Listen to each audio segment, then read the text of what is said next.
Uji Terkait coba. lebih kepada protokol kesehatan bahwa KPU sebagai penyelenggara dan dibantu Bawaslu sebagai pengawas tentunya menyatakan bahwa aturan protokol kesehatan akan diperketat. Apakah itu masih tidak cukup untuk meyakinkan bahwa tidak adanya arak-arakan dalam menimbulkan atau potensi penularan COVID-19 ini, Bu? Lebih kepada protokol kesehatan di masa-masa kampanye seperti itu, Bu.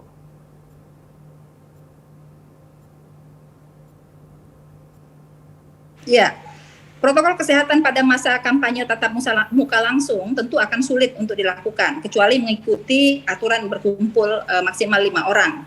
Jadi kalau 5 orang, 1 orang kandidat atau wakilnya, 1 orang tim sukses, 3 orang konstituen. Nah kalau itu bisa dilakukan bagus, kalau tidak ya sebaiknya tidak perlu dilakukan. Baik, kalau Ibu melihat sejauh ini bagaimana dengan disiplin dalam menjalankan protokol kesehatan, baik dari kampanye sendiri ataupun masyarakat yang saat ini ada seperti itu, Bu? Apakah ini mengalami penurunan atau justru mengalami peningkatan terhadap patuhnya masyarakat terhadap protokol kesehatan ini, Bu? Iya, saya itu sedih sebenarnya ya. Kita itu selalu menyalahkan masyarakat yang tidak disiplin terhadap protokol kesehatan.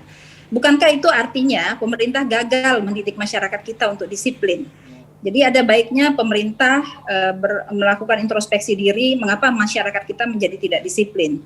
Sebenarnya menyalahkan masyarakat itu jangan sampai menjadi upaya dari ketidakmampuan melakukan pengendalian terhadap pandemi ini. Jadi mencari kambing hitam jadi harus ada yang disalahkan untuk ketidakmampuan melakukan pengendalian. Ini sudah 7 bulan dan masyarakat kita sudah dipaksa untuk melakukan berbagai hal, dihukum jika tidak melakukannya. Jadi masih kurangkah kekejaman kita pada warga negara kita? Kekejaman psikologis, sosial, ekonomi, kultural, masih terus akan begini terus. Betah sekali kita dengan kondisi seperti ini. Jadi itu yang harus kita lakukan. Jangan terlalu selalu menyalahkan masyarakat. Pemerintah itu diberikan kewenangan, anggaran untuk melakukan pendidikan kepada masyarakat. Jadi ketika masyarakatnya tidak melakukan public health measures, maka kita yang harus introspeksi diri. Mengapa pemerintah gagal mendidik masyarakat kita? Baik, pendidikan seperti apa, Bu? Dan contoh apa yang harus dilakukan oleh pemerintah menurut Ibu?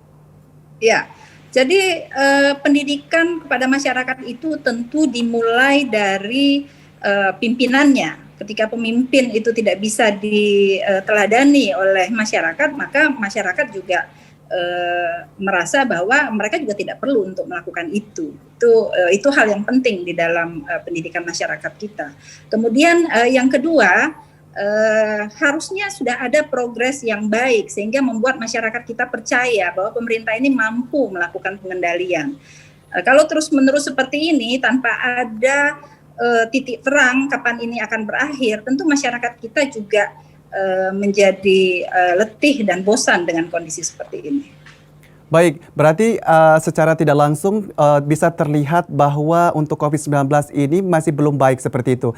Dalam salah satu contoh bahwa dalam beberapa hari terakhir kasus COVID-19 ini yang terkonfir di Indonesia memecahkan rekor sebanyak 4 kali. Nah, bagaimana menurut pandangan Ibu, pengendalian apa yang harus dilakukan dari masyarakat juga, apa yang harus diperbaiki untuk selama ini yang sudah dilakukan, dan apa yang kira-kiranya salah seperti Ibu? Ya, inti utama dari pengendalian itu adalah isolasi dan karantina. Bagaimana memutus rantai penularan dengan memisahkan antara orang yang sakit dengan yang tidak sakit. Nah, selama ini hal itu tidak pernah diurus dengan cukup baik. Jadi kita lebih banyak berbicara jargon 3M, 3T. Tetapi bagaimana implementasi dan implementasinya di lapangan itu tidak pernah kita diskusikan dengan baik. Jadi kalau menurut saya selama pengendalian ini hanya sebatas jargon, jangan berharap banyak bahwa kita mampu mengendalikan pandemi COVID-19 ini dengan cepat. Jadi secara tidak langsung juga respon dari pemerintah kita belum terkoordinasi dengan baik ini, Bu? Ya, jadi inti utama pengendalian itu sendiri sejak dari bulan pertama tidak pernah diurus dengan baik kalau menurut pandangan kami. Dan selain itu juga ada penurunan partisipasi dan tidak bisa dihindarinya kalau misalnya dalam pemilihan ini yang cenderung takut untuk datang ke TPS misalnya seperti itu dalam masa pilkada. Nah, bagaimana menurut pandangan Ibu? Akan tetapi kita diwajibkan juga ada suatu keharusan pesta demokrasi tetap berlangsung. Nah, pandangan Ibu bagaimana ini, Bu? Ya, seperti yang saya ungkapkan dari awal, mestinya konstituen dan badan penyelenggara pemilu itu bisa membuat inovasi yang kreatif untuk melakukan pemilihan umum secara daring. Jadi kampanye daring sudah sering kita lakukan, tetapi kampanye yang mengumpulkan massa dalam jumlah banyak itu menurut saya harus ditiadakan. Baik, jika ditiadakan apakah itu tidak menimbulkan sebuah masalah baru seperti itu, Bu? Nah, Karena masalah apa tuh nah, misalnya? dikarenakan ketika masyarakat dirasa tidak bisa menerap aspirasinya secara langsung dari pihak masing-masing paslon seperti itu. Dikarenakan mungkin kalau daring tidak semua tempat bisa merasakan dampaknya karena tidak semua wilayah juga bisa berkonsentrasi atau mungkin bisa menggunakan aplikasi-aplikasi tertentu dikarenakan ada sinyal dan lain-lain. Nah, dari pandangan Ibu sendiri bagaimana itu? Ya, itu seperti yang saya katakan tadi. Anak SD saja bisa sekolah daring. Masa kita yang sudah lewat 17 tahun sebagai orang yang akan ikut pemilu itu umurnya lebih dari 17 tahun pasti kan. Jadi masa kita kalah sama anak SD untuk melakukan komunikasi secara daring. Ini sangat tergantung dengan willingness, keinginan, kemauan dari kita untuk melakukannya. Kalau memang tidak ada willingness, apapun bisa menjadi alasan. Baik, ini Bu terkait dari COVID ini juga. Dari Ibu sebagai epidemiologi, kapan puncak kira-kiranya pandemi COVID-19 ini? Apakah sudah mulai terlihat puncaknya atau seperti apa ini Bu? Belum ya.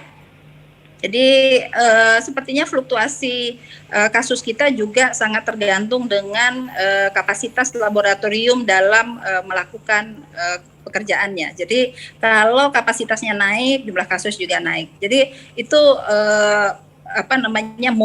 bukan modus ya. Jadi polanya itu terlihat seperti itu. Jadi kalau sebenarnya itu kan tidak boleh terjadi. Kapasitas laboratorium kita masih kurang dari yang ditentukan. Tapi kemudian yang kurang itu pun bisa menimbulkan jumlah kasus yang banyak sehingga positivity rate kita juga cenderung tinggi. Jadi kalau menurut saya itu yang harus benar-benar dibenahi, tetapi yang paling krusial setelah mereka ditetapkan menjadi kasus, bagaimana isolasi dan karantina itu dilakukan secara disiplin pada kasus.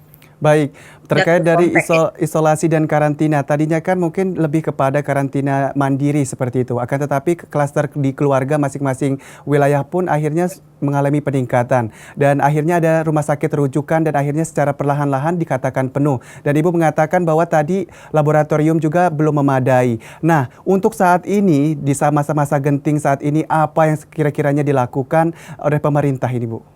Ya, kita harus bedakan dulu. Isolasi itu untuk yang sakit ya, bukan sakit sebenarnya. Yang positif konfirmasinya itu disebut isolasi. Karantina itu untuk close contact yang tidak positif, tetapi mungkin dalam 2 minggu ke depan mereka akan bisa mendapatkan hasil positif. Nah, ini yang harusnya diikuti buku pedoman pencegahan dan pengendalian COVID-19. Saya berkeliling ke banyak wilayah itu kita sendiri tidak mengimplementasikan itu all out. Jadi masih terjadi banyak sekali perdebatan tentang buku tersebut. Seperti misalnya close contact yang tidak memiliki gejala, yang nggak usah di-swab, langsung saja karantina 14 hari. Tapi masih banyak kengeyelan ya, harus di-swab, harus ini. Sementara laboratorium kita sendiri belum mampu mengeluarkan hasil kurang dari 24 jam karena banyaknya spesimen yang menumpuk. Jadi yang tidak penting untuk diperiksa, kita periksa. Yang tidak penting untuk di follow up, seperti misalnya kriteria sembuh, itu juga membebani laboratorium. Sebenarnya willingness dan kepatuhan kita dalam mengikuti buku pedoman atau guideline dalam pengendalian pandemi itu yang harus kita evaluasi dan kita monitor terus. Baik Bu, ini terakhir Bu, dari Ibu bagaimana terhadap masyarakat, minta saran mungkin dan masukannya mungkin agar masyarakat ini tetap patuh dalam protokol kesehatan Bu. Baik itu dari masyarakat sendiri maupun dengan pemerintah dan khususnya kita semua. Ya, membangkitkan kesadaran masyarakat tentu tidak mudah. Karena itu kita meminta partisipasi dari semua unsur untuk melakukan itu. Tetapi melakukan law enforcement, penghukuman kepada masyarakat ternyata juga tidak mampu untuk bisa menurunkan jumlah kasus kita. Jadi itu juga harus menjadi pemikiran bagi pemerintah untuk mencari inovasi-inovasi bagaimana cara mengendalikan pandemi ini dengan baik. Jadi joke-nya ini COVID sepertinya tidak patuh pada perintah presiden, bahkan perintah 3 jenderal bintang 3 juga nggak patuh dia.